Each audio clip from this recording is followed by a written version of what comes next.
शानदार हिंदी पॉडकास्ट सुने earshot.in पर और डाउनलोड करें earshot ऐप भी। 나의 가장 믿음직한 수도당원 사단 전투원들에게도 전투적 고마와 감사의 인사를 보냅니다.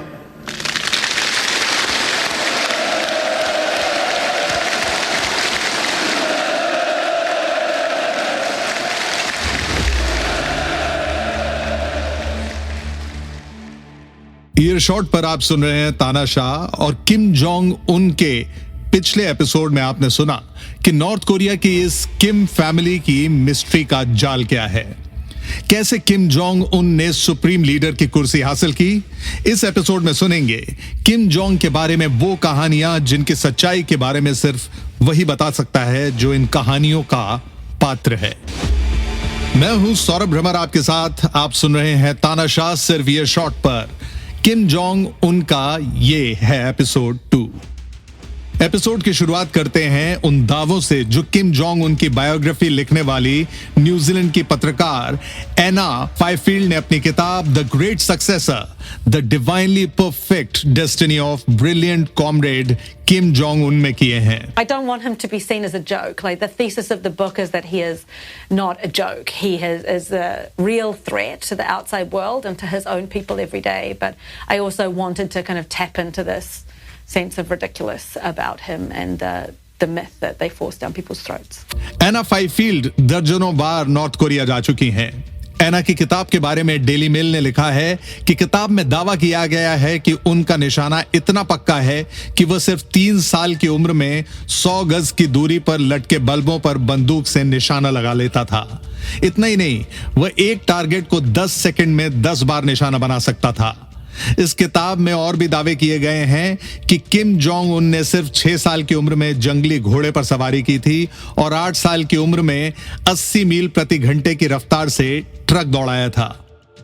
एना की किताब में किम जोंग उन का महिमा मंडन ऐसे किया गया है कि लगता है कि किम जोंग उन कोई साधारण इंसान या नेता या पॉलिटिशियन नहीं, बल्कि जेम्स बॉन्ड हो। किताब में किम जोंग उन के बारे में दावा है कि उसने 9 साल की उम्र में यूरोपीय पावर बोट कंपटीशन में जीत हासिल की थी। और इतना ही नहीं, वह बर्फ से ढके 9000 फुट ऊंचे माउंट पेईकटू पर बिना किसी सेफ्टी गार्ड के भी चढ़ गया था। ये सारे दावे किसी फिल्म के सुपर हीरो सरीके लगते हैं और इनमें सच्चाई की गुंजाइश अपनी अपनी श्रद्धा के हिसाब से लगाई जा सकती है। एना फाइफील्ड ने यह भी लिखा है कि सिर्फ 11 साल की उम्र में किम जोंग अपनी कमर में पिस्तौल बांधकर चलता था। खैर, एना के इस दावे पर कोई शक नहीं किया जा सकता।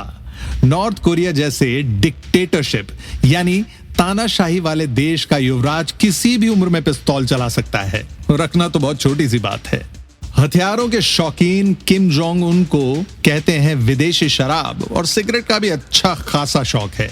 दुनिया की सबसे महंगी शराब जिसका नाम है हेनेसी उसे बेहद पसंद है और इस शराब की कीमत लाखों रुपयों के बराबर होती है। ऐसा ही नहीं कि उसकी शराब ही लाखों रुपए की आती हो, सिगरेट भी उसकी हजारों रुपए की कीमत की होती है। खबरों के हिसाब से किम लगभग $30 मिलियन सिर्फ शराब में ही उड़ा देता है साल भर में।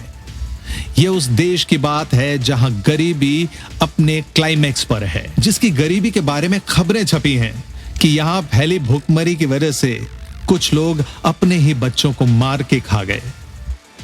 शराब के साथ शबाब भी किम जोंग उन को बेहद पसंद है। नॉर्थ कोरिया में किम जोंग उन के बाप के दादा के जमाने से ही प्लेजर स्क्वाड रखा जाता रहा है। प्लेजर स्क्वाड एक तरह से किम खानदान का कह सकते हैं हरम है, जहां लड़कियों को सेक्सुअल एंटरटेनमेंट के लिए रखा जाता है। अपने पिता किम जोंग इल की मौत के बाद जब किम जोंग उन ने सुप्रीम लीडरशिप की कुर्सी संभाली थी, तब उसने प्लेजर स्क्वाड कुछ समय के लिए बंद करवा दिया था। तब ऐसी उम्मीद जागी थी कि विदेश में पढ़ाई करके आया नया सुप्रीम लीडर अपने बाप या अपने दादा से कुछ बेहतर रहेगा। लेकिन उसके इस हरम को बंद करने की वजह कुछ और ही थी। दरअसल किम जोंग नहीं चाहता था कि उसके इस प्लेजर स्क्वाड में वे लड़कियां रहें जो उसके पिता के स्क्वाड में पहले से रह चुकी थीं। उसे लगता था कि ये लड़कियां बहुत से राज जानती हैं। लेकिन थोड़े वक्त के बाद उसने अपना प्लेजर स्क्वाड यानी एक हरम फिर से शुरू कर दिया और अपने ऑफिसर्स से इस बार लंबी और खूबसूरत लड़कियों की भर्ती करने को कहा। इसमें खास बात यह है कि किम के हरम में सिर्फ वर्जिन लड़कियों को ही शामिल किया जाता है और वो उनके पसंद या उनकी मर्जी से नहीं बल्कि जबरदस्ती। हालांकि नई खबरों के हिसाब से उसने अपनी अय्याशी का बजट थोड़ा कम कर दिया है। इंडिपेंडेंट अखबार की रिपोर्ट के अनुसार पहले वह 4,430 करोड़ रुपए सालाना सिर्फ अपनी अय्याशी पर खर्च कर दिया करता था, लेकिन अब इस रकम का बड़ा हिस्सा उसने अपनी सिक्योरिटी में लगाना शुरू कर दिया है।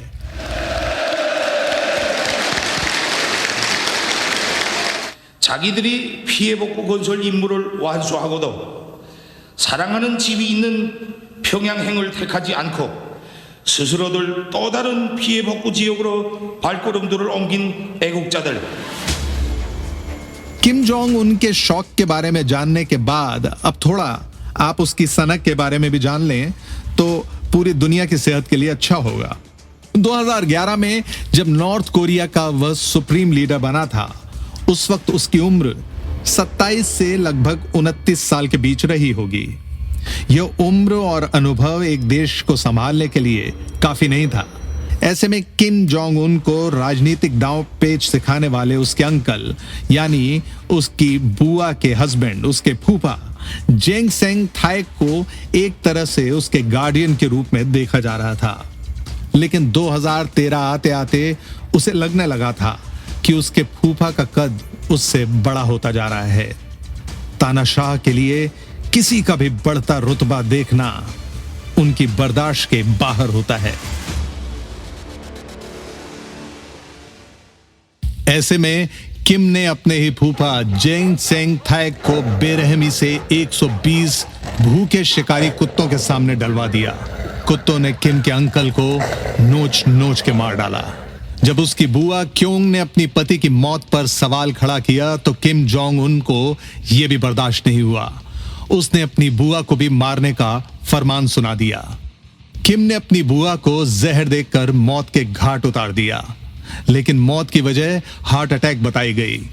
किम जोंग ने लाख कोशिश की कि बुआ की मौत की वजह दुनिया के सामने ना आए, लेकिन मई 2015 में कोरिया से भागे एक एक्स आर्मी ऑफिसर ने खुलासा किया कि किम ने ही अपनी बुआ क्योंग की हत्या करवाई है। उसके बाद उसने अपने सौतेले भाई और सुप्रीम लीडरशिप के पहले दावेदार किम जोंग नाम को भी मरवा डाला। पहले से ही देश निकाला झेल रहे नाम को 2017 में मलेशिया में नॉर्थ कोरियन एजेंट्स ने मार डाला। हालत यह थी कि किम जोंग उन ने पिता किम जोंग इल की मौत पर न रोने वालों को भी मौत की सजा सुना दी। दरअसल किम जोंग ने फरमान सुनाया था कि जब उसके पिता का जनाजा निकलेगा तो सभी को रोना पड़ेगा। उस रोज प्योंगयांग की सड़कों पर हजारों लोग जमा हुए, लेकिन जो नहीं रोया उसे शोक न मनाने के जुर्म में फौरन गिरफ्तार कर लिया गया और बाद में गोली मार दी गई। आपको जानकर आश्चर्य होगा, नॉर्थ कोरिया में बाइबल पर बैन है। अगर किसी के पास बाइबल मिलती है तो उसे सजाए मौत होती है। पॉर्न और साउथ कोरिया की फिल्में देखने पर पाबंदी है। यहां आए टूरिस्ट बिना सरकारी ऑफिसर्स की मर्जी के कोई भी फोटो खींच नहीं सकते। खबरें तो यहां तक भी हैं कि टूरिस्ट बिना जानकारी दिए अपने पास मोबाइल फोन, कैमरास और लैपटॉप भी नहीं रख सकते। किम की सनक के किस्से सिर्फ अपने देश तक सीमित नहीं है। बात 2015 की है।